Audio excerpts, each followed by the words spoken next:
Welcome back. The Green Bay Packers won the Super Bowl this weekend, but who was the winner on the commercial side? Tim Riester from Riester is here with a look. Good to see you. Thank you. Good to see you. All right, this is your business, right?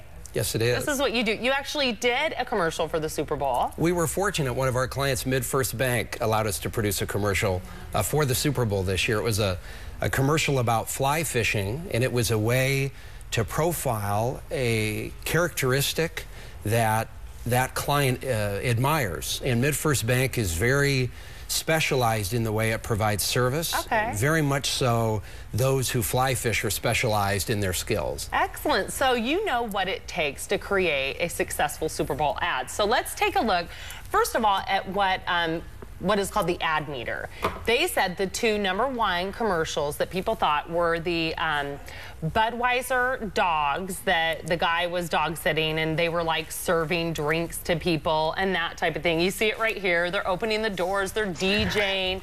And the other one was the pug, which we'll see in a second, knocking down the guy with Doritos. What do you think about these ads? Well, I was surprised to see this particular commercial from Budweiser rate as well as it did. The same with this Doritos. I think the Doritos commercial is a little bit better. But every year we see animals portraying human behaviors, and I wouldn't think the American public would be so thrilled by seeing this every single year. I think the gag at the end of the Doritos commercial is a little bit better. Yeah. Yeah, it's interesting though because they do keep rating high. When do you think we're going to get sick of it? You know, we're always surprised with the way the American public responds to some of these things. I think people enjoy a laugh, but I don't think it benefits the brands as much as one would think. When they see these surveys, you're trying to connect with people in a way and tell them something important about your product in these commercials. Right. And neither of those ads do that. That's the thing. You have to remember what the ad is about. All right, the Darth Vader ad. That's my favorite. I think everyone kind of fell a little bit in love with this one. Why do you think everyone just fell in love with it? Well, whether you're a parent or a grandparent, you understand the creativity in children. And this particular commercial shows a child's quest to be like Darth Vader. I happen to have a 7-year-old named Sven, and he pretends he's Darth Vader all the time.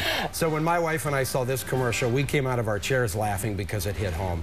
It doesn't tell you a whole lot about the Passat, other than that it's technically advanced enough for the father to have a clicker to start the car. Yeah.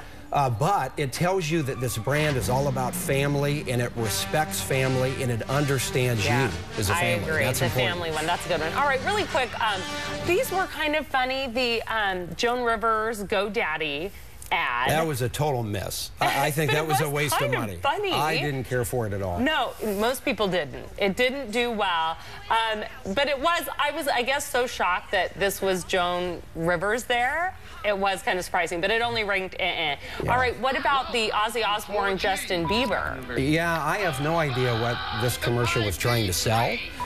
It may have been targeted to such a young audience, but to me the reason Ozzy Osbourne was in the commercial was to try to connect to people in their 40s and 50s, and it doesn't work for me. Say so much. Yeah, I still don't know what product this commercial was trying to sell.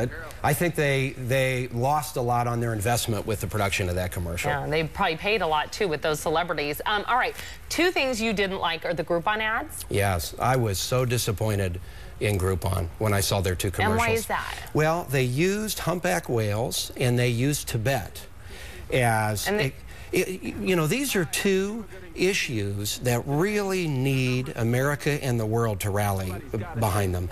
Yet they used it for commercial gain. And I don't believe advertisers should ever make fun of a serious issue, whether it's environmental or something that's harming people, to try to advance the sales of their company. And that's what Groupon did, and I think it was shameful. Really? Yeah. I will have to keep seeing to see if that if people are still talking about that. And another thing you didn't like too was like all the movie ads, because you said they were pretty violent. I counted 8 trailers, they call them film trailers, for upcoming movies, and these trailers feature guns, gore, violence, and contrast that to the wisdom of VW The family. Think about this now. Yeah, because your kids are watching. Oh, yeah, the Super Bowl is one of those rare high television viewing programs where the whole family gathers. Right. Yet 8 times we had to try to jump in front of the television if we had young children or grandchildren in the home. And they shouldn't do that in this type of program. All right. Well, thanks so much. It was great to have you on.